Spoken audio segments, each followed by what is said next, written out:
You were in student ministry first. So when did you do the seminary? Was it seminary while you were a student doing the student ministry, or is the student ministry after seminary? Well, When was that in there? this is the interesting thing about me.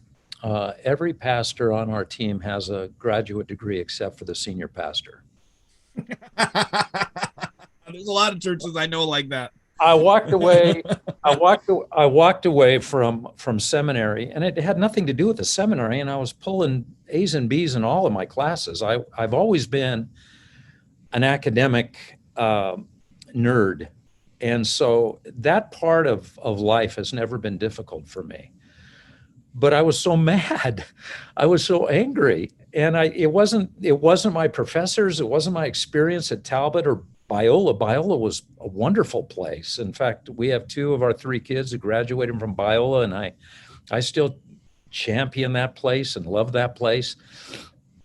But when I decided, after that meeting with Jim, my then former employer, I decided to go back into ministry, and I was asked to lead a church student group, small student group.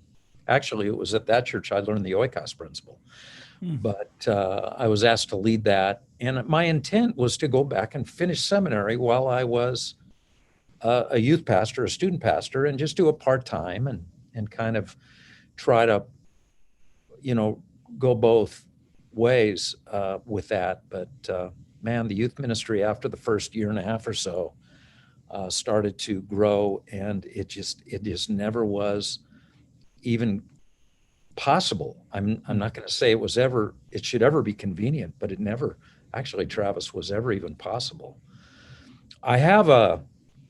It's Mercer's formula for successful pastoral leadership. Can I share that with you quickly? Sure, of course. Yes. Feel free to edit it out if you want to, but you got to have a 10 factor in order to be a successful pastor. And again, success is a hard thing to define, but number 1, you have to have a spiritual gift factor. You have to have an academic preparation factor, and you have to have an experience factor. And so if your factors of those 3, and this is not anything you can really quantify, it's just for the sake of thinking it through. If you have a total of 10, you're going to be okay. And some guys have their gift is like a 9. They don't need much preparation, actually. It might be good for them, but they don't need it, and they don't need experience.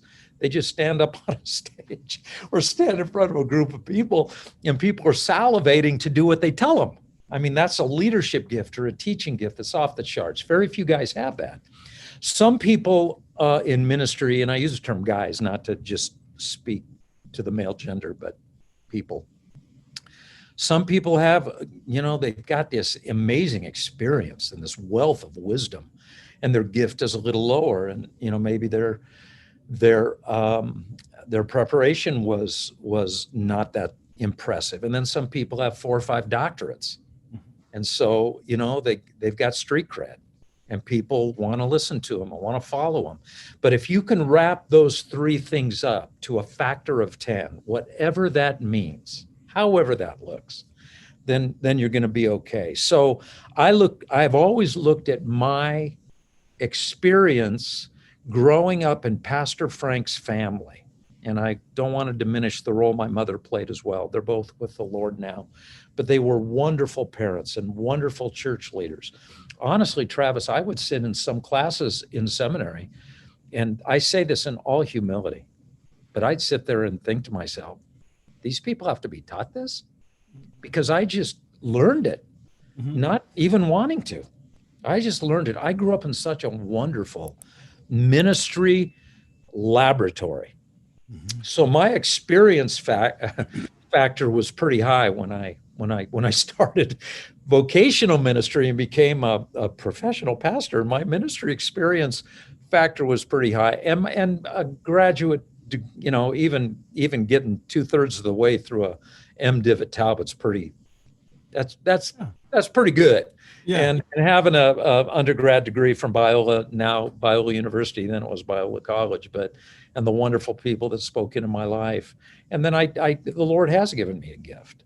that's probably a little higher than average. I don't ever consider myself an A-lister. I'm kind of a B- lister, if you want to look at it through the lens of acting. But B- is still better than average. And so you add that all up, and we've had a pretty good run here. So after about 7 years in student ministry, and there was a movement underfoot a little bit to kind of pull a coup. I had become a little more popular, maybe in terms of my leadership and teaching skills than the senior pastor. And there were some who wanted to see if there was a way I could move into that role. And I didn't like that because I love my senior pastor. He had been very, very encouraging to me. It was great as a friend. And so I told him I just wanted to move on, and I left there. And Victorville was, I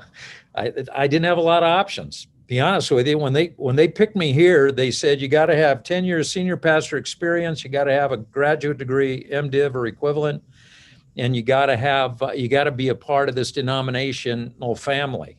I was 0 for 3. These guys talked to me. Honestly, they talked to me and they said, "Yeah, we can hire you." And I said, "That's fine. If you can't, that's fine. The Lord has a plan." But I didn't know what it was. And then they came back a few months later and they said, after looking at, the playing field, we'd like to talk to you again. So that's how I got here. Church is about 100 in size. They were great. People here were great. And they just wanted somebody to say, "What do we do?" And I never had to fight. I'm a wuss, man. I talk to pastors all the time now, Travis, at these events that, we're a part of or we lead. And man, the war stories these poor people tell me about, all of the battles they had to fight to become the leader of the church. And these folks just said from the get-go, just tell us what to do and we'll try it. So I've been very blessed.